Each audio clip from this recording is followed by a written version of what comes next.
Sir ఇది మీకు cinema చాలా ఎంగేజింగ్ ఉండబోతుంది. లైక్ ట్రైలర్ ఎలా ఉందో అలానే సినిమా అంతా ఉండబోతోంది. నెక్స్ట్ మరీ ప్రిడిక్టబుల్గా అలా ఏం ఉండదు సినిమా. అండ్ ఇంకోటి, ఒక లవ్ స్టోరీని ఒక కొత్త అద్భుతమైన లొకేషన్లో చూసేటప్పుడు డెఫినెట్గా థ్రిల్ వస్తుంది వ్యూవర్కి. అదే మా క్యాచ్ పాయింట్ అనమాట. అంటే ఈ కథని అంటే ఎక్స్పీరియన్స్ చేయటానికి రావాలి అంటే what is the your core idea? అంటే లవ్ స్టోరీయా, ఇట్స్ మ్యూజికల్ స్టోరీయా? అదే sir, musical love story basically. మ్యూజిక్తో ఈ సినిమాని థరోగా ఎంజాయ్ చేస్తారు. ఆ కాన్ఫిడెన్స్ తోటే దీని మీద వర్క్ చేయడానికి ట్రై చేసాము. సో థియేటర్కి వచ్చిన వాళ్ళకి they will have joy ride, అంతవరకు we can promise. Naresh, hello. So joy ride అన్నారు, నీకు రైడింగ్స్ అంటే బాగా ఇంట్రెస్ట్ కదా, సో అందుకే ఒప్పుకున్నావు? అలా ఏం లేదు, ఐ లైక్ రైడింగ్. ఎస్, అందుకే వాళ్ళు పాపం షూట్ పెట్టినా కూడా నేను కార్లో వెళ్ళిపోయాను వాల్పాయి వరకు. 200 కిలోమీటర్స్ అనుకుంటా, 1100 చేంజ్. యా, అంటే కథలు ఓకే చేసే ప్రాసెస్లో అంటే మీరు చాలా సెలెక్టివ్గా, అన్ప్రెడిక్టబుల్గా ఉంటారు మీ చాయిస్ ఆఫ్ స్టోరీస్. కానీ వాట్ ఈస్ ద రీజన్? ఏంటి కాన్షియస్గా అలా తీసుకుందాను?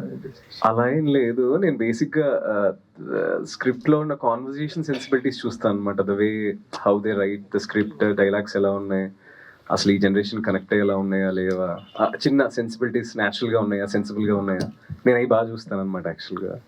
యా, అంటే స్క్రిప్ట్ ఓకే చేసే ముందు.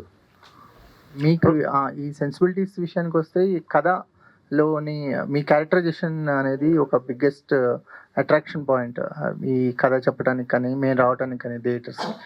సో ఏంటి మీ క్యారెక్టరైజేషన్లో ఉన్న కొత్తదనం ఏంటి?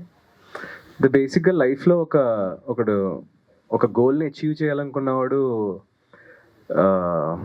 సో లైఫ్లో చాలా హర్డిల్స్ ఉంటాయి ఒక గోల్ని అచీవ్ చేయాలంటే. ఫ్యామిలీ సైడ్ నుంచి కానివ్వచ్చు, రిలేటివ్ సైడ్ నుంచి కానివ్వచ్చు.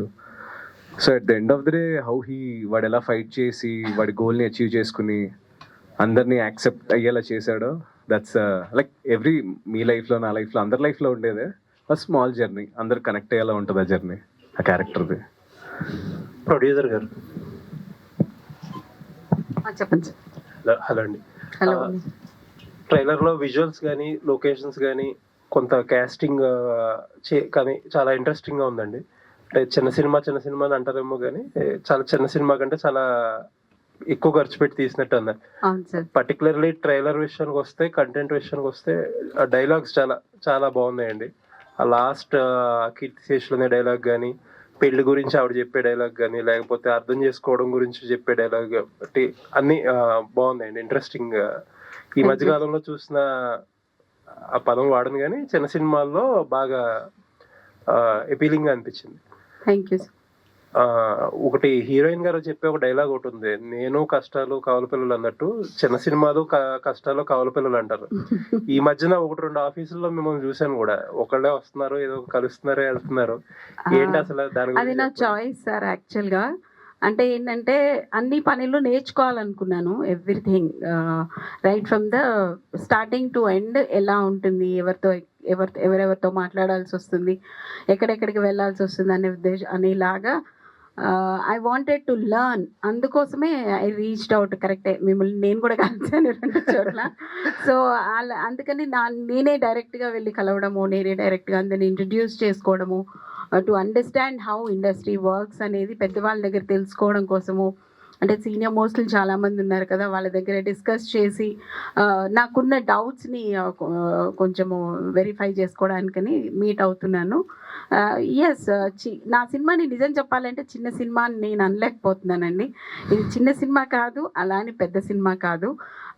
I have spent good amount only because నాకు ఎక్కడ ఆర్టిస్ట్ విషయంలో కానీ, టెక్నీషియన్స్ విషయంలో కానీ, లొకేషన్స్ విషయంలో కానీ ఈ 3 చోట్ల కాంప్రమైజ్ అవ్వకూడదు అనుకున్నాను. అందువల్ల నా బడ్జెట్ చిన్న సినిమాని దాటేసింది. ఆల్మోస్ట్ ఇప్పుడు లెస్ దెన్ 1 month లోకి వచ్చేసింది రిలీజ్. మీరు అంటున్నారు కదా నేర్చుకోవడానికి వెళ్ళారని చెప్పి, నేర్చుకున్నారా, ఎక్కువ నేర్పించారా? నేర్పిస్తూనే ఉన్నారు, నేర్చుకుంటూనే ఉన్నాను. So I think it ends at the day on 22nd August. All the best. Thank you sir. Director గారు ఇక్కడ ఇది నరేష్ రాజా గారు నటిస్తున్నారు కదా, ఇంట్లో ఉన్నారు కదా, అవునండి. ట్రయాంగిల్ లవ్ స్టోరీ ఇట్లా అనుకోవచ్చు అది. ఆ, అంటే అలా చెప్పలేం సార్. ట్రయాంగిల్ లవ్ స్టోరీ కాదు. ఓకే, మీకు ముగ్గురు లీడ్స్ కనబడుతున్నారు కాబట్టి అలా ఆ థాట్ వచ్చిండొచ్చు, కానీ యా కొంచెం అలాంటి లవ్ స్టోరీ అయితే కాదు, రెగ్యులర్ ట్రయాంగిల్ లవ్ స్టోరీ కాదు. Rabia here. Hi, myself Hemamali here. First of all, congratulations for the Stride Telugu movie. Thank you. How you get the offer actually? Who approached you? So suddenly one day a ma'am just called me randomly. I think she spotted me in some advertisement commercial. So I had told her that I'm just entering. I am doing a film in Tamil, but she told me about the project. Somehow she just spotted me and she wanted me to play. She thought I would be apt. I'm really glad they chose me. All the very best. Thank you. రాజా గారు, sir మీ character ఎలా ఉండబోతుంది sir? ఎందుకంటే చూసింది 2 గ్లిమ్స్లోనే చూసాం. So you are trying, తనని try చేస్తున్నట్టుగా అనిపించింది ఆ గ్లిమ్స్ పరంగా చూసుకుంటే. కొంచెం చూశారు కాబట్టి ఆ కొంచెం కూడా చెప్పేయడం కరెక్ట్ కాదు కదా. సో అంటే అలాగే ఉండబోతుందా? అంటే in life we tend to meet people. Some people will travel with us for long time, some people కొద్ది రోజులే ట్రావెల్ చేసి వెళ్ళిపోతుంటారు. ద మూవీలో I'm part like that, passing cloud లాగా అంటారు. పాసింగ్ క్లౌడ్ లాగా. ఆల్ ది వెరీ బెస్ట్ అండి. And Naresh గారు, సార్ హాయ్ అండి. యాక్చువల్లీ మీరు చూస్ చేసుకునే స్క్రిప్ట్స్ కానీ ఏదన్నా కానీ ఒక పెక్యులర్ స్టోరీ ఉంటుంది మీ పరంగా. అంటే మీరు ఎలా ఉంటారో మీ స్టోరీ కథల్లో కూడా ఆల్మోస్ట్ మీ క్యారెక్టరైజేషనే అందులో కూడా కనిపించేటట్టే ఉంటుంది. Is there any similarities for Varun and Naresh? Same to same character, అసలు ఏం చేంజ్ లేదు. బేసిక్గా వాడు మ్యూజిషియన్, నేను యాక్టర్ అంతే. ట్రైలర్లో చాలా చూసాం. ఫస్ట్ నాకు క్వశ్చన్ ఏంటంటే, తెలుగులో చాలా మంది యాక్ట్రెసెస్ ఉన్నారు కదా, రబియా కార్టూన్ని క్యాస్ట్ చేయడానికి రీజన్ ఏంటి? నాకు నచ్చింది అమ్మాయి. సో స్టోరీకి ఏదైనా రిలేటబుల్? అమ్మాయి అంతే, ఆ అమ్మాయి నాకు నచ్చింది. ఓకే. అండ్ కూలీ అప్రోచ్ అయ్యాను, ఓకే అనేసింది. తర్వాత ఇంకొక అమ్మాయి గురించి ఆలోచించే అవకాశం దొరకలేదు. నేను తమిళనాడులో ఉంటానండి, నేను చెన్నైలో ఉంటాను, అమ్మాయి చెన్నై అమ్మాయి. ఓకే. కూలీ అనే ఒక సినిమా వస్తుందండి ఓకే, ఆగస్ట్ 14th. సో ఆ వైబ్ లో ఎక్కువ మంది ఆడియన్స్ ఉంటారు. నెక్స్ట్ వీకే ఈ ఫిలిం రిలీజ్ చేస్తున్నారు. సో ఏమైనా ఎఫెక్ట్ పడే ఛాన్స్లు ఉంటాయి అనుకుంటున్నారా, లేదంటే ఈ సినిమా ఫ్రెష్ గా ఉంటుందా? నా సినిమా ఫ్రెష్గా ఉంటుందనే ఫీల్ అవుతున్నాను. నా సినిమా చాలా ఒక డిఫరెంట్ అయిన, అంటే చాలా రోజులైంది చాలా ఇలా ఒక ఫీల్ గుడ్ ఫ్యామిలీ అందరూ కలిసి వచ్చి చూసే సినిమా అని నా నమ్మకం. సో అందుకని ఎవరు ఎవరు ఎవరు వస్తున్నారు ఏంటి అనేది చూడకుండా మాకు వీలైన డేట్ని చూసి పెట్టేశామండి. Okay, all the best. Thank you. So Raja garu, నార్మల్గా అమ్మాయిలను ప్రపోజ్ చేయాలంటే రోజెస్ ఇస్తారు, మీరు మందారం పువ్వు ఇచ్చారు, రీజన్ ఏంటి? ఆఫీస్లో వెళ్ళేదారిలో అది ఒక్కటే దొరికింది భయ్య. సో నాట్ ప్లాన్, అది డైరెక్టర్ గారిని అడగాలి. దానికి ఏమైనా సింబాలిక్ రీజన్ ఉందేమో అంటే ఆయన స్టోరీకి ఏమైనా రిలేటబుల్? నథింగ్.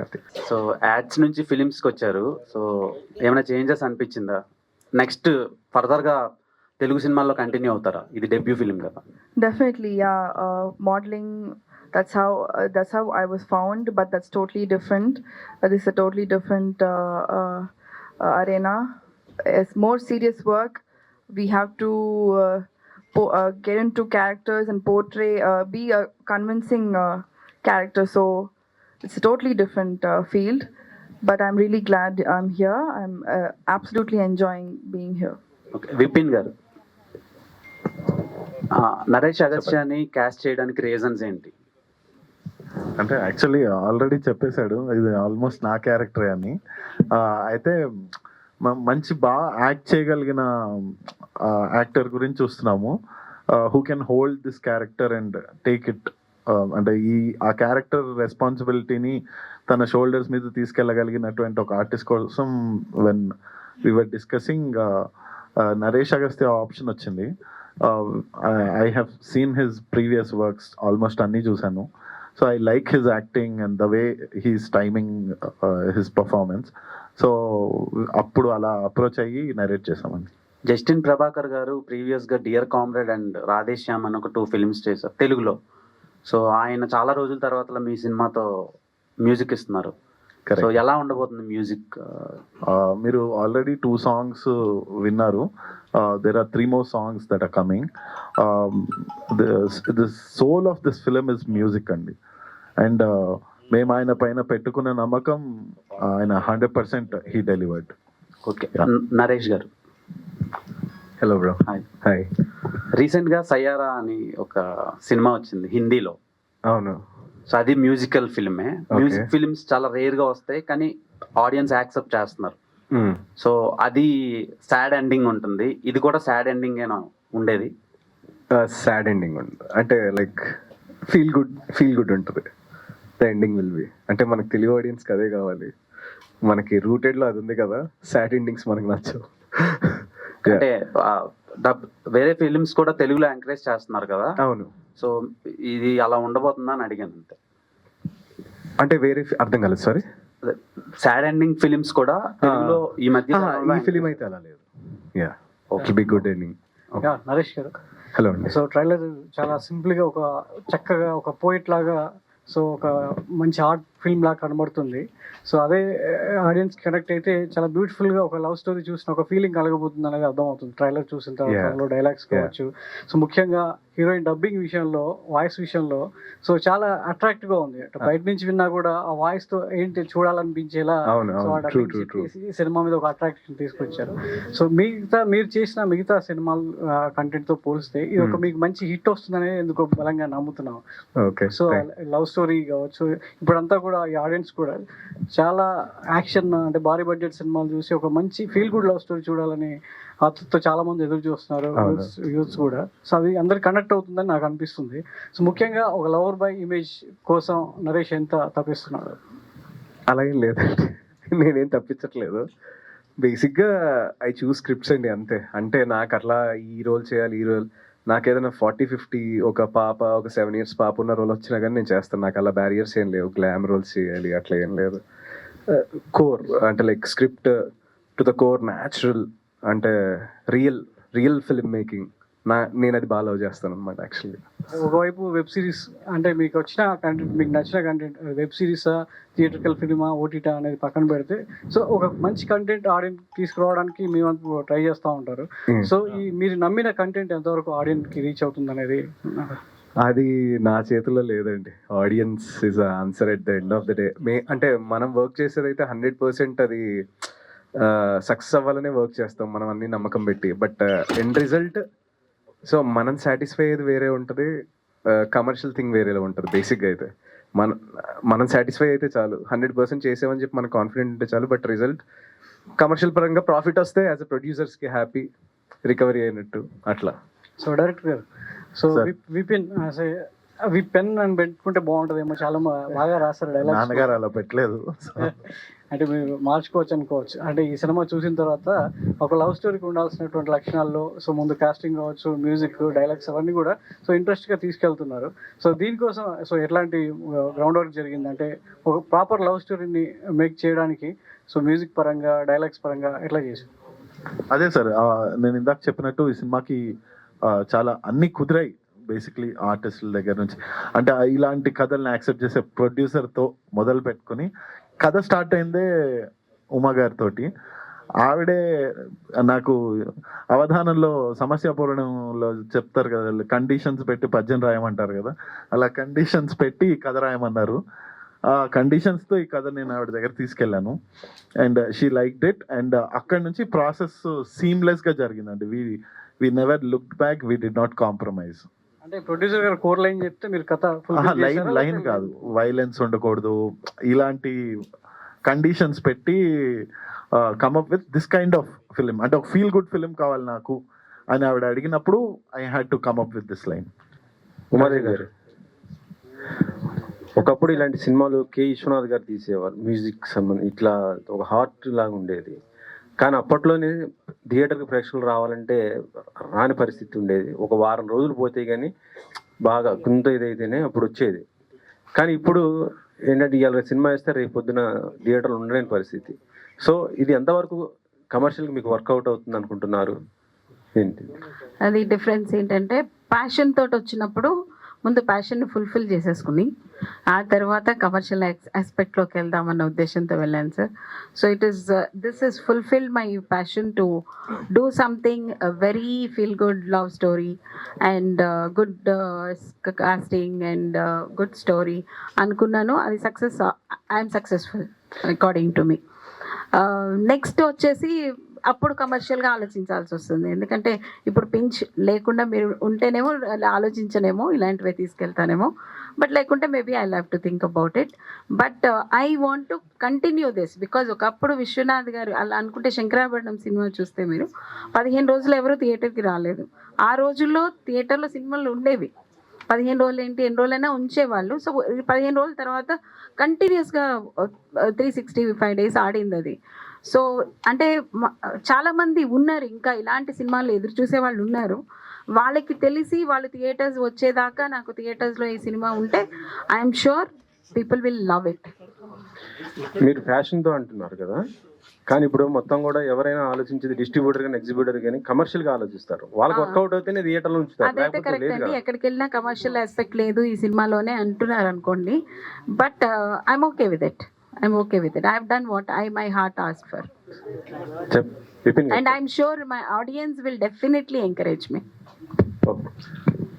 ఏం లేదు, మీరు ఇందాక అన్నారు కదా అంటే ఫస్ట్ 1 week 2 weeks ఆడలేదు అని. అది విశ్వనాథ్ గారిని మీరు ఎగ్జాంపుల్ తీసుకున్నారు. అది శంకరాభరణం ఒక్క సినిమాకే జరిగిందండి. ఆ తర్వాత ఆయన అలాంటి సినిమాలు చేసిన అన్ని సినిమాలకి ఓపెనింగ్స్ చాలా బాగున్నాయి. So audience could relate with that kind of content. అప్పుడే అలా జరిగినప్పుడు ఇప్పుడు డెఫినెట్గా జరుగుతుంది అని అనిపిస్తుంది. ఓకే, నరేష్ చెప్పండి. అందరూ కొద్దిగా కమర్షియల్గా ఆలోచిస్తుంటారు, మీరేంటి ఇలా? ఏమో సార్, నిజంగా నాకు తెలియదు. I'll go with the flow అంతే. Like when I like the script I'll just go and do my work అంతే, సిన్సియర్గా. అంతేనా? ఇక అంటే ఫ్యూచర్లో కూడా ఇలాంటి సినిమాలే చేస్తారా? అంటే ఇలాంటి సినిమా ఫస్ట్ టైం కదా నేను చేసింది. యాక్చువల్గా mostly action thriller, this the first time. ఈ కైండ్ ఆఫ్ ఫిలిం, ఒక లవ్ స్టోరీ, ఫ్యామిలీ నేను ఎప్పుడు చేయలేదు. దిస్ ద ఫస్ట్ టైం. ఓకే. ముందు ఒక డేట్ అనుకున్నారు and you went to megastar birthday date. ఎందుకు August 27 బర్త్డే అని? లేకపోతే ముందు ఫస్ట్ వీక్లో ఎందాక అడిగినట్టుగా they are lot of big films, Coolie ఒకటే కదా, వార్ కూడా ఉంది. సో ఈ రెండింటి వెంటనే వచ్చిన gap, you are coming 1 week గ్యాప్లో. సో August 22 సజెషన్ ఏంటి, ఎందుకు ఆ డేట్ చూస్ చేసుకో? అంటే అది మా అదృష్టం అనుకోవాలి. చిరంజీవి గారి బర్త్డే రోజు మాకు ఆ డేట్ దొరకడము. మేము ఆల్రెడీ ఒక డేట్ అనుకుని మూవ్ చేసాం సార్. సో దెన్ ఈ డేట్ మేము అనుకున్నాక we don't want to move. We are confident about our product. Audience will welcome this film అని చాలా గట్టిగా నమ్ముతున్నాము. సో అంత క్యాల్కులేషన్ అప్లై చేయలేదు. 22 is a good date. ఆ తర్వాత I guess we have 2 weeks. So it will work for us అనే బిలీఫ్ తోటే, అండ్ చిరంజీవి గారి బర్త్డే కూడా కాబట్టి కలిసి వస్తుందని. మీ క్వశ్చన్ మళ్ళీ ఒకసారి రిపీట్. చాలా విజువల్ చాలా బాగున్నాయి అండి. అంటే కలర్ ప్యాలెట్స్ కావచ్చు, లేదా చాలా పీస్ఫుల్గా అనిపిస్తుంది చూసినని చెప్పి. ఒక మంచి లవ్ స్టోరీ, అంటే దాని కథ తగ్గట్టు ఉన్నాయి విజువల్స్ అన్ని. So what kind of homework అంటే లైక్ డిస్కషన్స్ కానీ? హోంవర్క్ అంటే ఫస్ట్ మీటింగ్లో ప్రొడ్యూసర్ గారు చెప్పిండ్రు నాకు గీతాంజలి లాగా ఉండాలి సినిమాటోగ్రఫీ అని. Okay madam, will do it and I have done it. So చెప్పండి సార్. That's it.